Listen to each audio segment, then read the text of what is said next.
Hi, everyone. This is Deidre Kindred, your nurse advocate with Health Chats Among Friends. And today I am so honored to have my good friend, Sandra Barron. She is a financial advisor, and her goal is to help empower women to be financially literate, especially when it comes to planning life, healthcare, whatever it may be. So Sandra, thank you for, taking some time out of your busy schedule and come and chat with me. Well, thank you, Deidre. I'm honored to chat with you. Oh, well, I would like you to tell the listeners a little bit about yourself and your why, and let's go from there. Thank you. Well, I have been a financial advisor for 10 years now, and I've seen a lot of things that have pushed me toward the way that I want to make sure all women are financially secure, that they have their financial house taken care of, because it can be a mess when that day finally comes, when you pass away and your children or your spouse has to go in there and start looking for things and they don't know where anything is. So it becomes a major problem for everybody. And then if the husband passes first, then the wife needs to know where everything is and all about their financial life. And 9 times out of 10, it's either the husband is taking care of everything or the wife is taking care of everything. But they need to share with the other one, because I can give you examples after examples of times that it has happened. But I want to give you one example, and it has 2 parts of it. One day our pastor called us and wanted us to go and meet with a woman whose husband had been in and out of the hospital several times in the length of times that we knew him. But this time he didn't come home. He passed away in the hospital. And his wife was needing help with finding everything because she didn't know where anything was. So the pastor said, would you and Joe go over and see if you can help her get this squared away? So we said, of course, we'd be happy to. Well, unfortunately, after searching and searching and searching, we determined that everything that they owed money on, he had it on his computer at work. And she had no passwords. They also had a house. They had 5 vehicles that they needed to.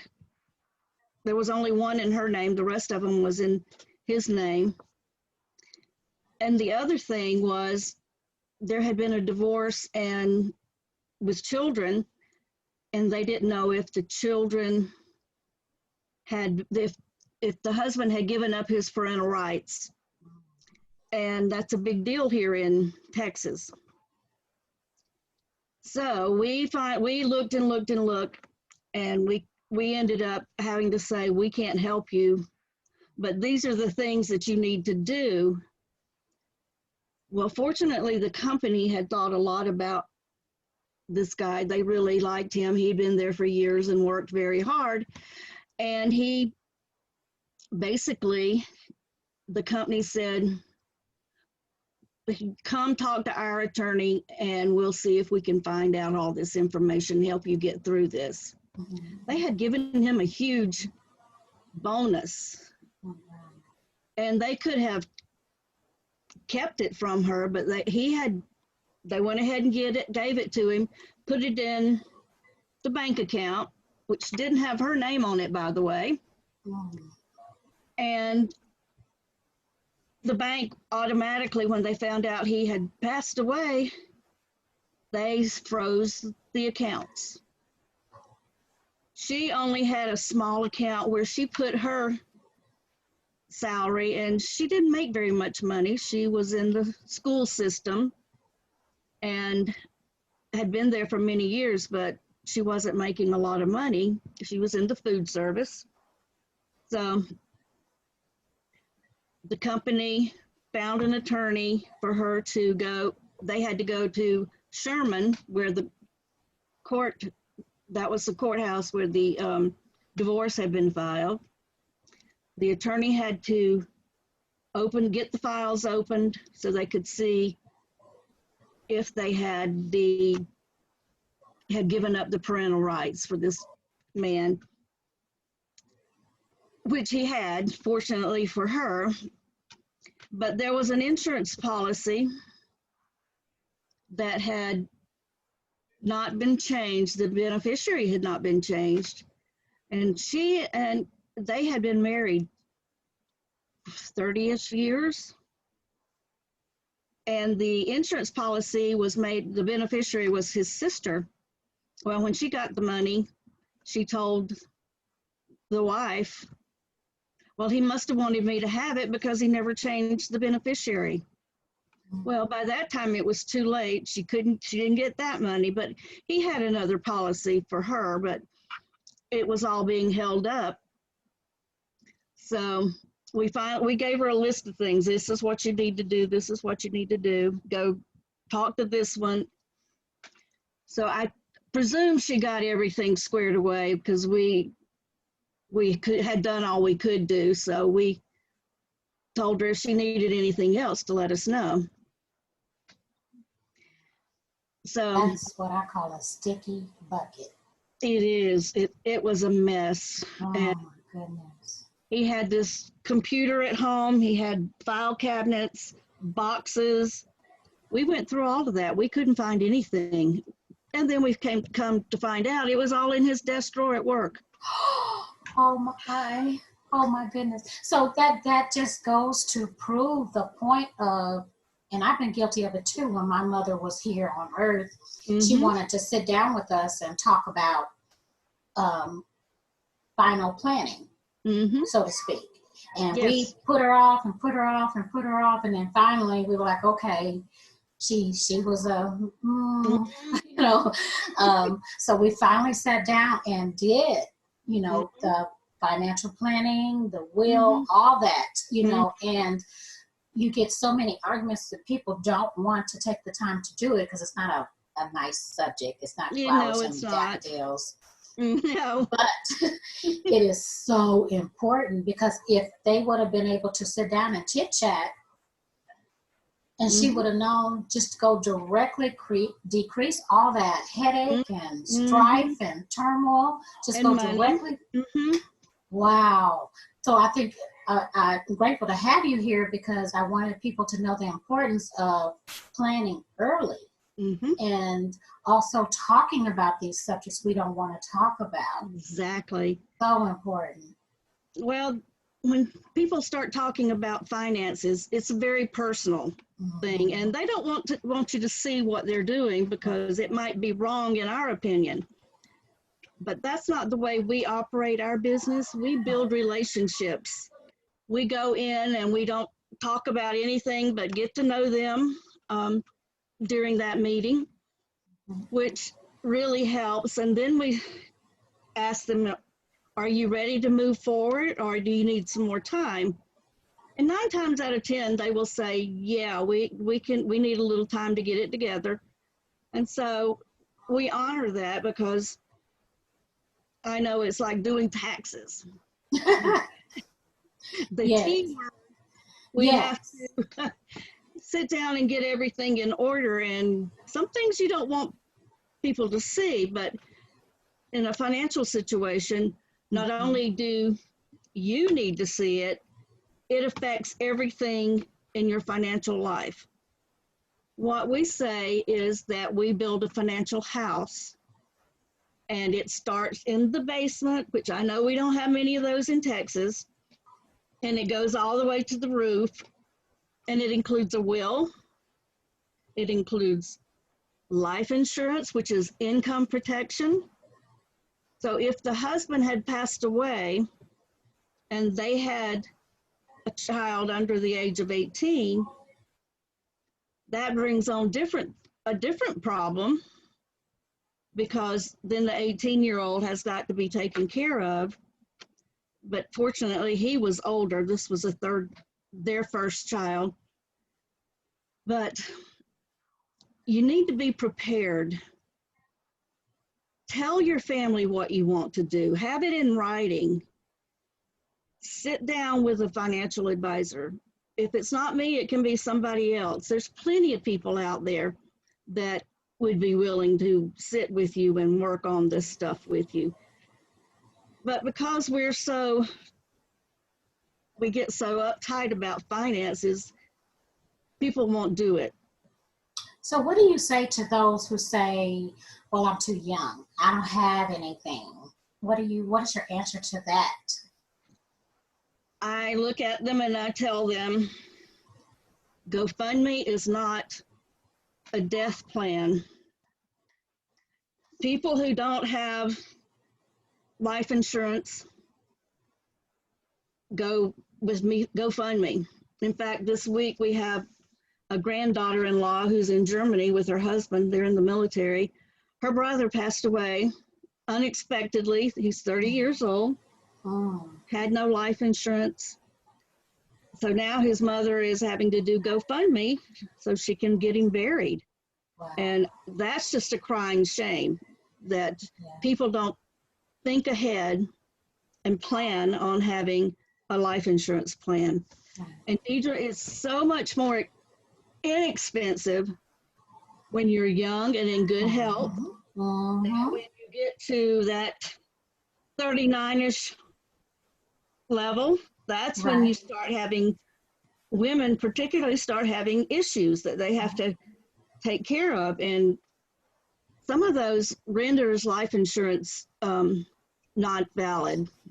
Right. So the younger you are, the less expensive it is.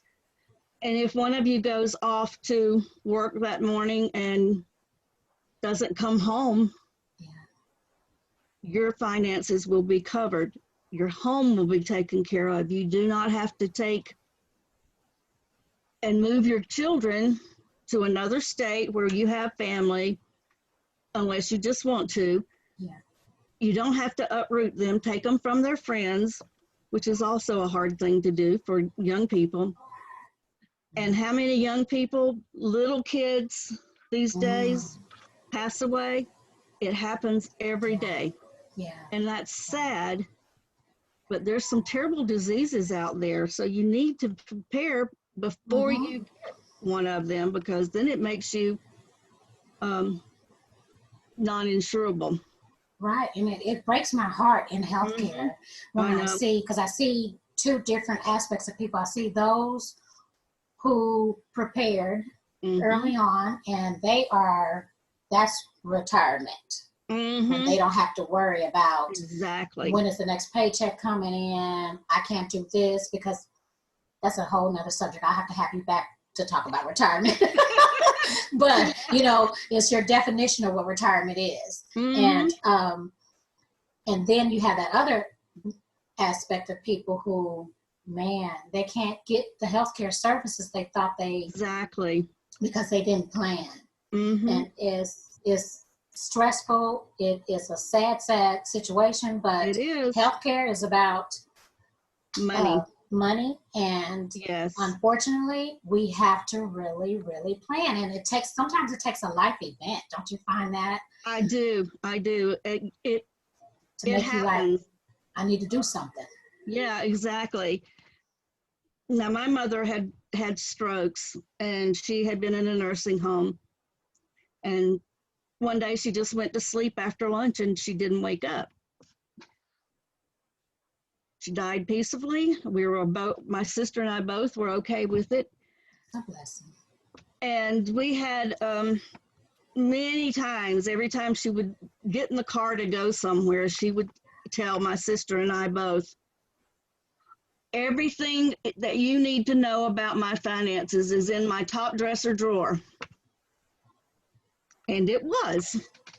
And it was in with paper clips and bulldog clips on them. She had kept everything together. Her house was paid for. Wow. She owed $2,000 on her car. All her bills had been paid. And we just walked in, picked them up, and my sister and I went to Walmart and we got one of those folding binders that you put things in, and we didn't have any problems. We went to the Social Security place. We went to, she needed to be on Medicaid. She didn't make a lot of money. So they helped us get through all of that. And so our life, while it was devastating, she had a plan.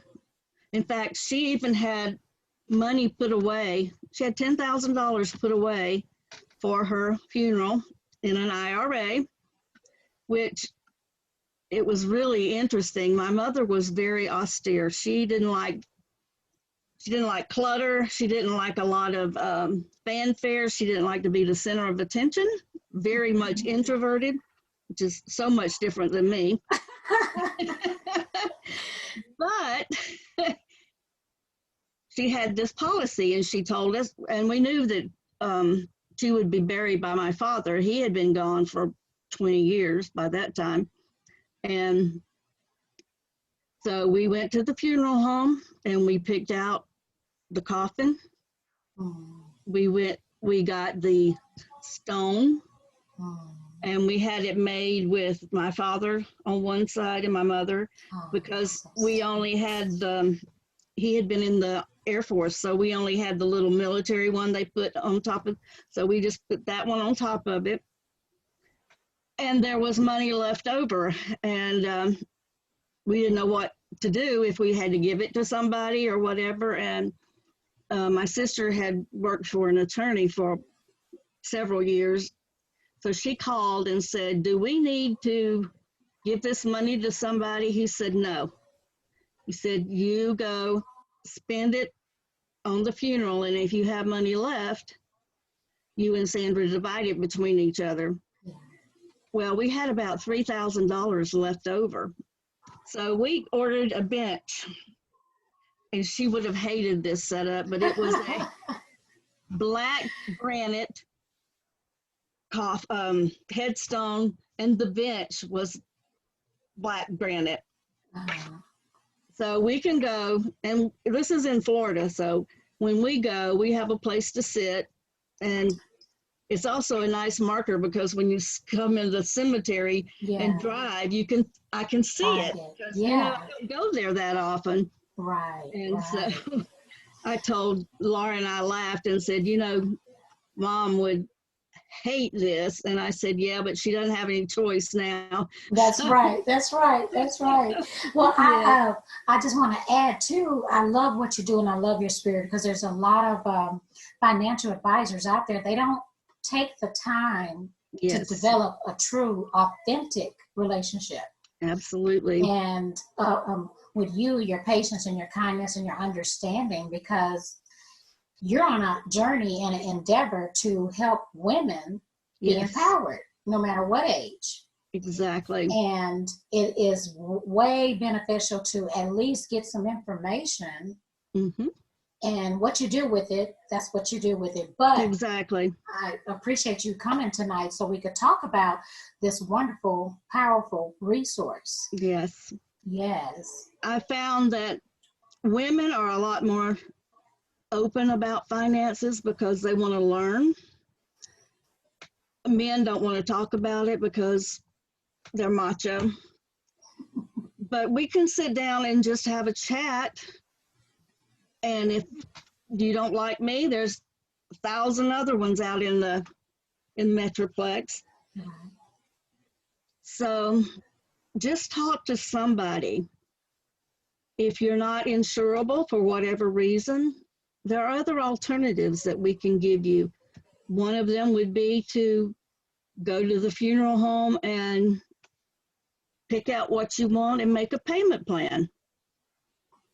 And but you have to have it paid off, or you have to have the money when you die, otherwise they won't bury you that way. But you can make payments, and if you have even $10,000, You can have a funeral for $10,000. Yeah.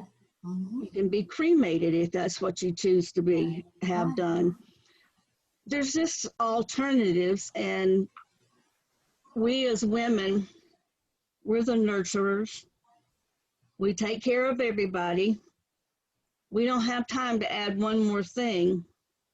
But do you want to take care of it now while you're healthy, or when you're not healthy? There are a lot less choices for you to deal with. Absolutely. Absolutely. And it's so sad because if you don't have a plethora of choices, you're stuck.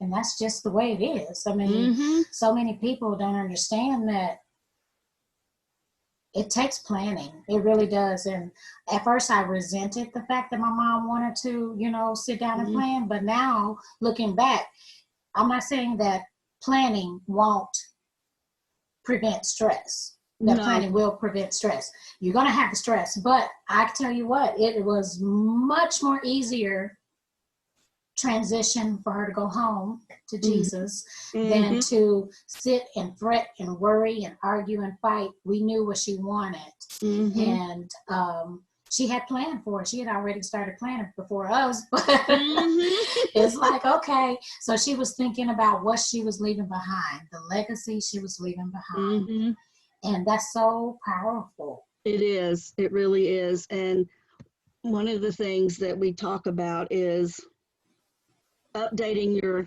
information every year. Right. When it's time to do taxes, prior to the taxes, sit down and look at everything, update everything. We have a manual that we can give that they can put it on the computer, put it in the book, handwrite it, put it in the book and let them know where it's at. Give it to an attorney if you have one. If you don't, put it somewhere where it can be found by the kids, and it has all the information in that handbook. And it has been tremendously popular because families, like I was here in Texas when my mother passed away. My sister was in Florida, so she was taking care of our mother, and all I had to do was get in the car and drive there, and then we took care of everything together. Families do love to fight over finances. I have never seen anything like it, but it could be a 25-cent whatever, or whatever, and they can fight over it. Right. And it's nuts. Yeah, it's amazing. Yeah. My mother didn't make a lot of money when she was working, but she saved her money and took care of her own business, and we were so grateful that it was such an easy process as opposed to the other process, that it just made life a lot better. We could laugh and talk about my mother, and even my daughter got up and she talked about her Granny Gwen, and she just had a few things that my mother always said. She said them, and the whole congregation broke up and laughed because they all knew her. That is so special. So it was a special time. Sad, yes, but I know she wasn't in pain anymore, and she was right there with Jesus, what she needed to do, and visiting with my dad. And I hadn't figured out how this is going to work, but my stepdad,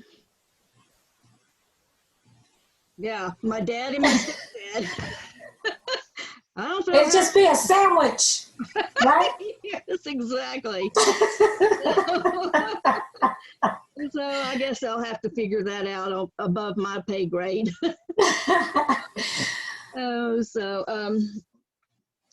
Financial planning for young people, it's good to teach them the basics so they can start at an earlier age.